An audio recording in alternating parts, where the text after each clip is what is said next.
I moved that box of wood from Texas to Tennessee. Why, you ask? I have no idea. It was a free box of wood, and I knew that I'd have an idea for it eventually. I'm Kristen with the Fifth Sparrow No More, and I am so happy that you're here with me to craft and DIY. So the idea that I got from these, for these blocks of wood, so you can see that they are just like outside untreated wood, and I am going to make an advent calendar. Now, advent calendar or a countdown calendar is very, very special to me. I did one every year with my girls, and I have two that are available in my online shop to print out. And they are a tradition that I can't let go of. Even though the girls aren't with me right now, I'm going to make advent calendars for somebody else to enjoy.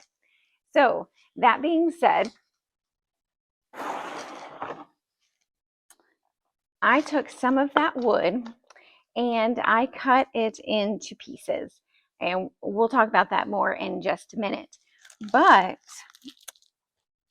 part of this countdown calendar is going to be the Partridge Lane Transfer by IOD. And did you know that in this transfer book are 25 little houses, buildings, churches? Yes, there's 25 of them. Now, you do have to count this row as part of your 25, but there are 25 houses. So we are going to make a countdown calendar with the Partridge Lane transfer set and make a advent calendar, countdown calendar for someone today. So let's get started with this project.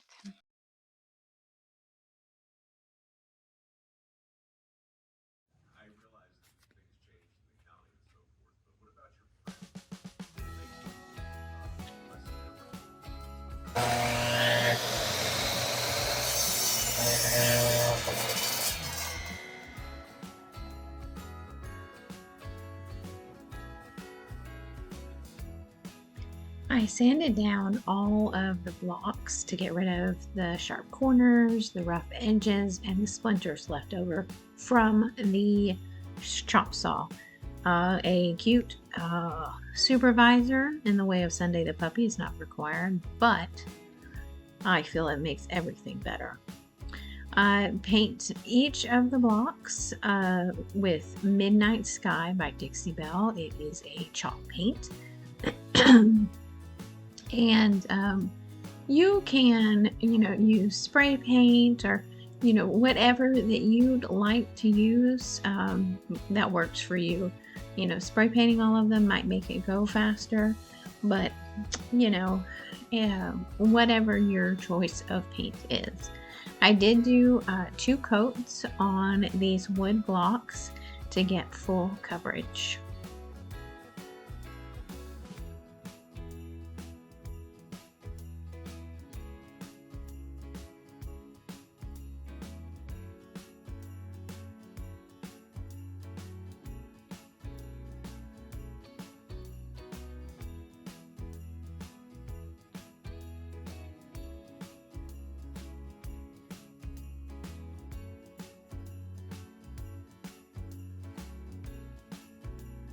I used the Partridge Lane transfer set, and I'm going to cut out each one of these little houses and place them on the blocks that I had measured previously for it.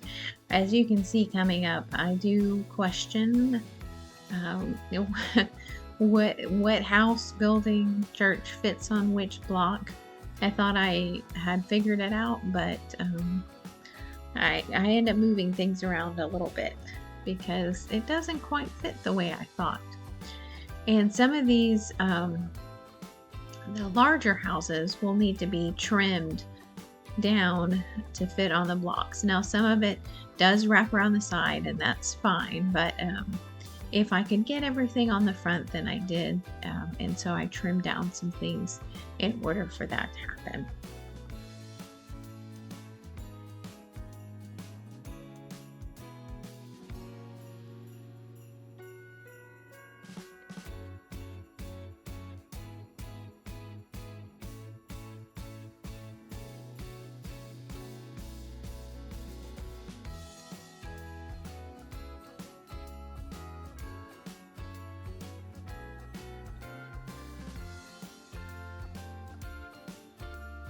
Okay, that long row of houses goes on the long 12-inch block.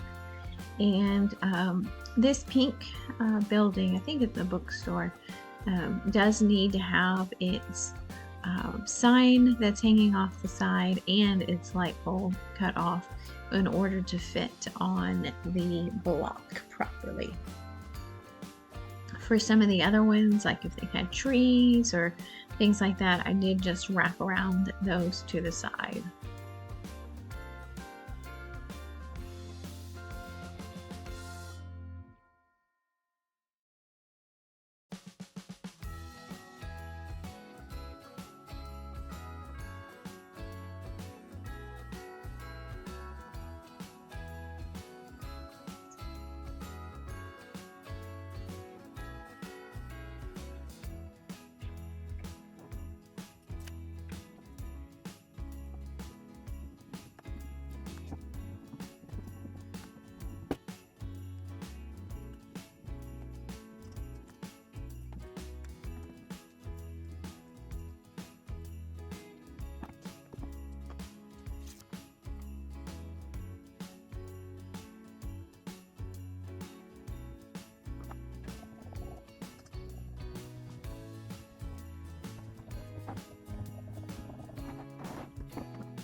I wanted my little countdown village to have some snow around the houses, so I mixed Magnolia by Dixie Belle with water. So I used twice as much paint as I did water just to thin it out. Stirred that together, and I'll use an old paintbrush and to tap on the snow, so to speak.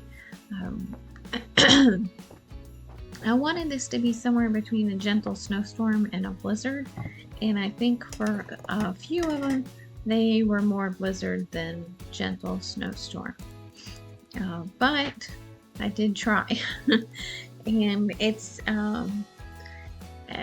you have to get the tapping just right on the paintbrush to knock little drops off just right. And my technique got a little better as I went on, but the first ones were more blizzard than gentle snowstorm.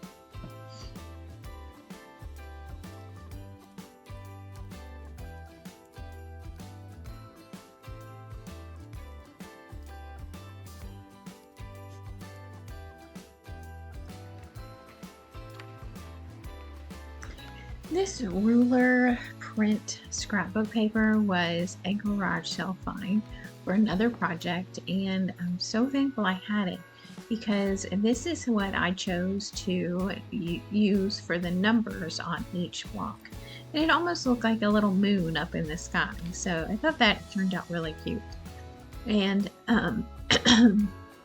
for the long block, I just put all of the numbers over each house, and then I put an individual number on the rest of the blocks. Now, if you aren't, if you don't have scrapbook paper with numbers on it, another thing to use will be stamps, or to print out your own numbers, and go at it from that direction. I did ink up each of the circles just to create some age and some contrast, and some of the edges showed white instead of the color of the scrapbook paper, so I wanted to cover that up. And after I inked each one of those, I used some permanent tape adhesive to put the circles on, and I will put a flat clear coat on all of it here in a few minutes to seal those numbers in, to seal in the paint and the transfers.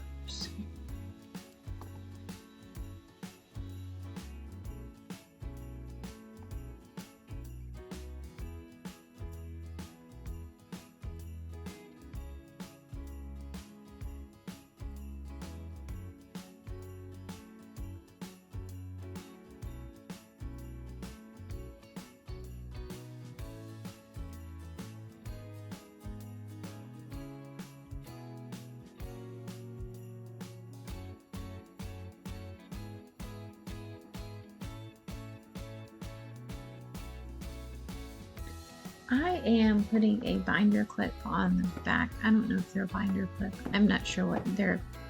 They're a metal clip. I'm not sure exactly what they're called. Excuse me. So I'm placing about 1 inch down and right in the center. And I thought for this clip, you could attach a gift card, a little bag of candy, a coupon, any of those little gifts that you would give an advent calendar, countdown calendar.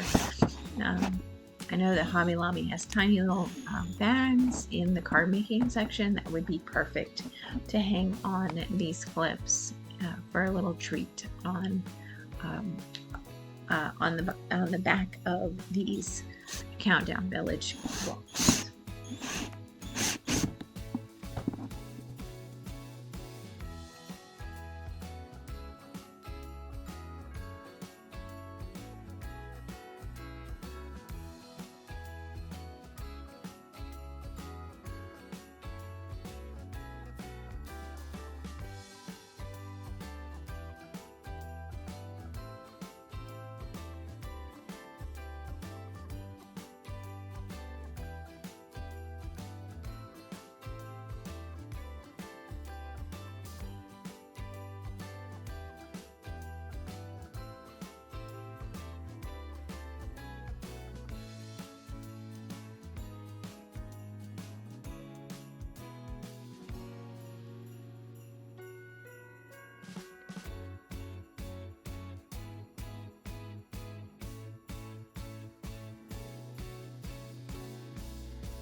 Did you love those advent calendar houses?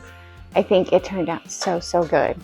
And if you didn't want to put the clip on the back for a little bag of candy, a gift card, a coupon, something like that, you could put a picture holder in the top and put the gift card or the coupon or a little candy or something on the top of it. So those turned out super fabulous.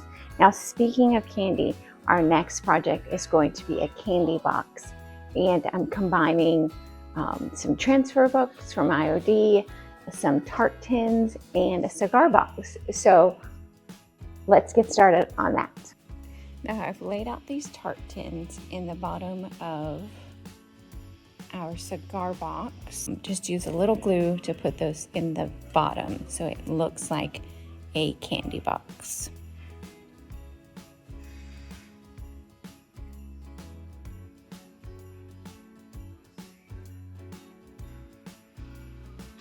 I'm using the color Tide Pool, which is a silk mineral paint from Dixie Belle, and I ended up doing 2 and touch-up 2 coats and a touch up of different little spots that just didn't cover as well. Before I painted, I did clean, sand, and then wipe off that sanding dust to give that paint somewhere to stick to, because this was kind of a glossy surface. I'm going to use this bigger paintbrush, and I do get out a tiny artist paintbrush to go around the hinges and that little lock that's on the front.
I'm going to use the Figgy and Flourish IOD transfer book from this year and the Kitschy Christmas transfer book from last year.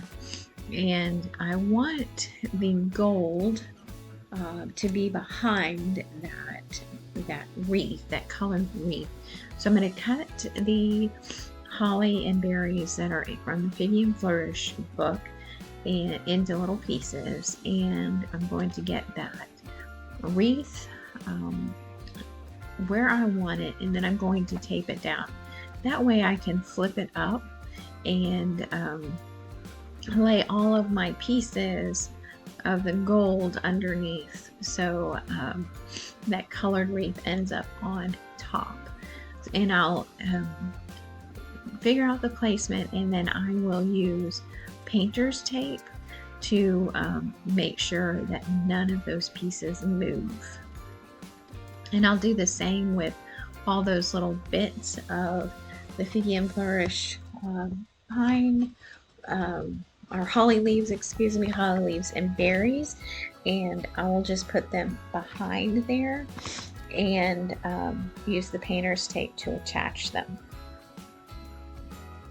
And then I'll lift up that colored wreath on top, get that out of the way, and then rub on my gold transfers first, lay that back down, and then put on the colored wreath.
On the inside of the box, I put this glad tidings, and I will also layer a bell on top. Now, I think that these two pieces are still from the Kitschy Christmas transfer book, but I cannot remember at all at this point in time. But I just put these on the inside lid so it would look more like a old-fashioned candy box. Those two strips of garland are from the Kitschy Christmas book, and those are going to go on the front, and then on the sides I'll cut the other piece in half to use on the sides. Now there was a small indentation around the sides, and so I just pressed that transfer down into that indentation on the wood, and in some places it did crack, but I was okay with that because it made it kind of look old and well loved. So like I said, I'll take the other piece, I'm cutting that in half, and I'm going to put that on the sides of the candy box.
I'm using hot glue on these tart pans to attach them. They can be easily popped out if somebody does not want them in there. Also, I was going to spray paint them gold to match the gold filigree in the wording on the outside, but Dad had a good idea that if somebody did want to put candy in this to give as a gift, then that Teflon coating would be food safe, whereas the spray paint would not be food safe. So, excuse me. I did leave them as is from the store after washing them. Now that silk mineral paint already has a base coat, a top coat in it, but the transfers still need to be protected. So I'm using white wax and putting that all over. And then I'll use a paper towel to wipe that back. I didn't find that the white wax made the gold any duller or changed the color at all. So I really like that, the white wax on the gold there.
So what did you think of the candy box? I loved it, and it's my favorite out of these projects we're doing today. Don't tell the others. So the next project that we're going to do is to alter a bucket that I got at the Goodwill bins when I went to Nashville, Tennessee. So let's get started and make this plain pot into something more Christmassy.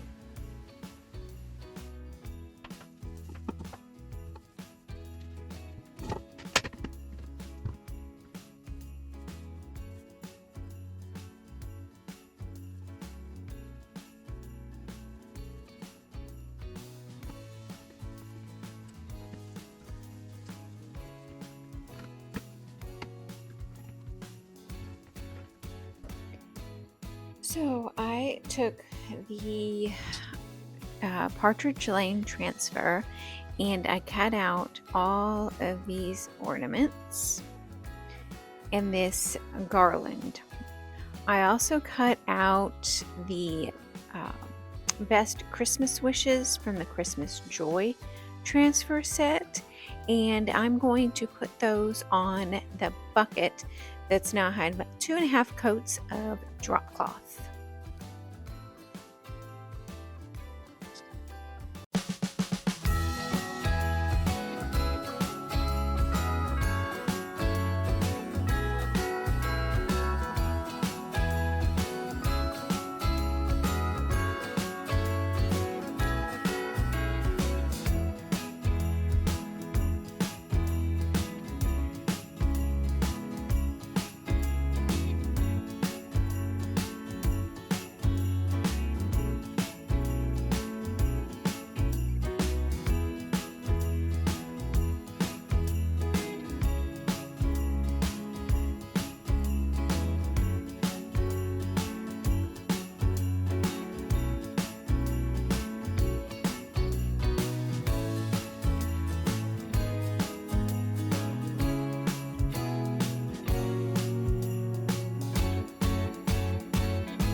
So I like to make the bucket look a little bit older, and I'm going to use this Tart Fine Align Crackle product. That's step 1.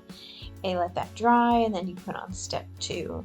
So I'm going to put on this step 1, and I'm just going to put it kind of neatly on there, and then actually I use the hair dryer for step 1.